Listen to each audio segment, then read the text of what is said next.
Hey guys, it's Simon from Tech My Life Video. Rocking my Cavs t-shirt, my LeBron James, I should say, Cavs t-shirt. Closed out the Detroit Pistons today. Not the most convincing closeout in the history of the world, but there you go.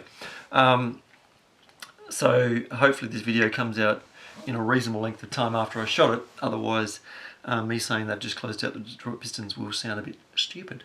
I just wanted to mention about the Tesla. So I went to California and drove around California a lot, and oh my god, there is a lot of Teslas. Look, where I live in Adelaide, we've got a couple, but we don't have any of the supercharging stations, available here. There's some in the eastern states between Sydney and Melbourne, but there's none here. But there are a couple of cars around. They cost a shitload of money here. You're talking, 120 to 150,000, I think, Australian dollars, which is a lot, because I think in America they're about 70. I hope I'm getting that number right. And 70,000 US dollars is 100,000 Australian dollars. So we're paying an extra, an extra 20% on top of that, at least. We get ripped off in Australia big time, by everybody. I mean, if I wanted, like a Mac Pro, this is crazy. Here you go, just as an example. You could basically you could fly to America, buy a Mac Pro and fly back with it, and it would be cheaper than buying it here. That's how ridiculously we are overcharged. And that's conversion included. The markup in Australia is just insane. But yeah, so there's not a lot of them here because they are quite pricey. But in America, I was amazed at how many there were. And I didn't actually get a chance to go and look at one. I should have gone into a dealership and tracked one down and had a look. There were a lot of other cars that we were tracking down, McLarens and Lamborghinis and stuff like that, to have a bit of a look, because where I'm from, there's not a lot of those things. So yeah, but the Tesla, they have the Model S is obviously what we saw a lot of in America. For any Americans living in California, you would know that there are heaps of them. They have the Model X as well, and then they released announced the Model 3. Now, the interesting thing about the Model 3 is it's much cheaper, but it has a lot of the features of the Model S. And basically, what's happened is, they've used the people who can afford it to fund the cheaper models, which makes sense, and they're open and upfront about that. I should point out why I think of it. I'm talking in front of a camera, so I probably can't really take too much of a shot at a guy, but the guy that runs Tesla, he's a shocker when it comes to his presentations, his launches, his keynote type of speeches. He's certainly no kind of Steve Jobs. He bumbles his way through it.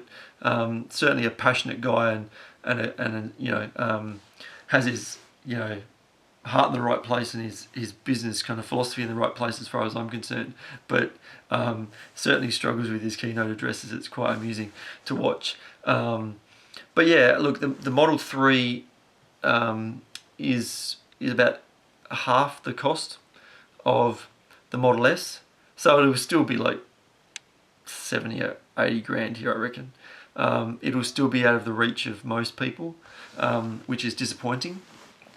The interesting thing with it is, though, and I'll put some pictures in this video, is that they got rid of the grille, because you don't need a grille on a car that's electric, because that's for cooling the engine, cooling the radiator, and you just don't need it. So they've got rid of it. Now, since they did that, they've actually redesigned the front of the Model S, and it still has, a narrower grille. The thing with the grille is that's where you look.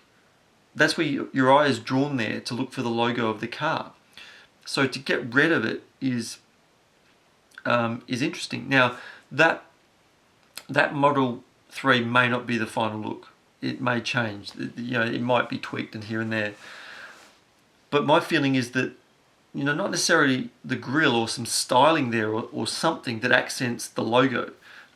Whether you integrate the logo and then into that, make some sort of sense, you know, because the 3 just had nothing. It just had this kind of like little duck bill almost, kind of like, yeah,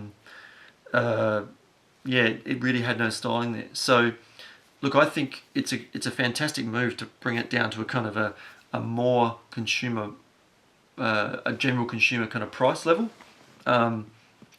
It has some killer features, let me tell you.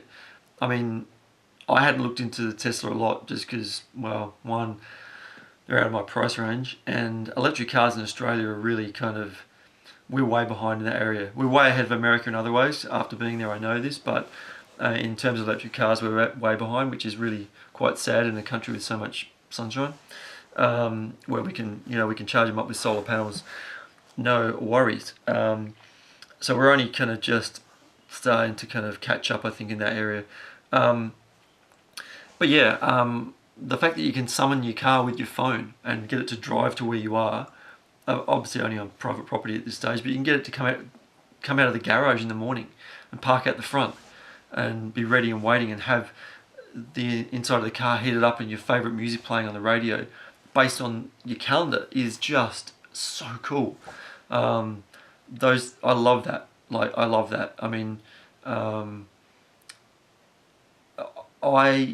if I was working at Apple and Tesla came and tried to poach me, there would be a huge draw to go to that, because phones and computers and tablets and watches even, there's not as much scope for really exciting stuff. But in the car space with self-driving cars and what those guys are doing, there's a lot of pull to kind of want to go and work in that environment.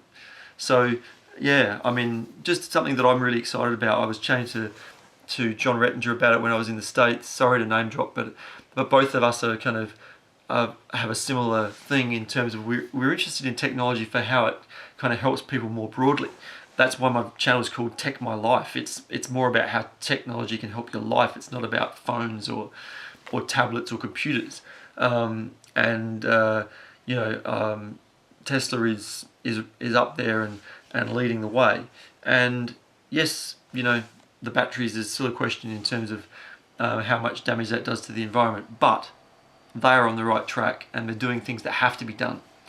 Let me know your thoughts on Tesla as a whole or electric cars. I'd love to hear your thoughts in the comments.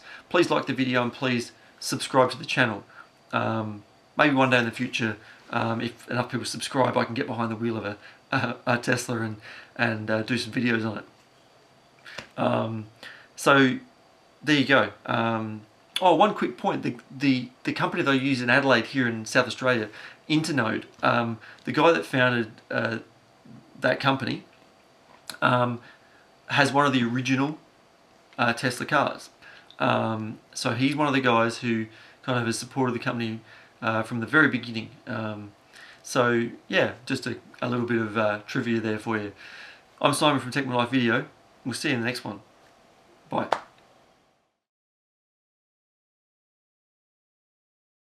Hey guys, it's Simon from Tech My Life Video. Here you go. Oh God. There you go. There you go.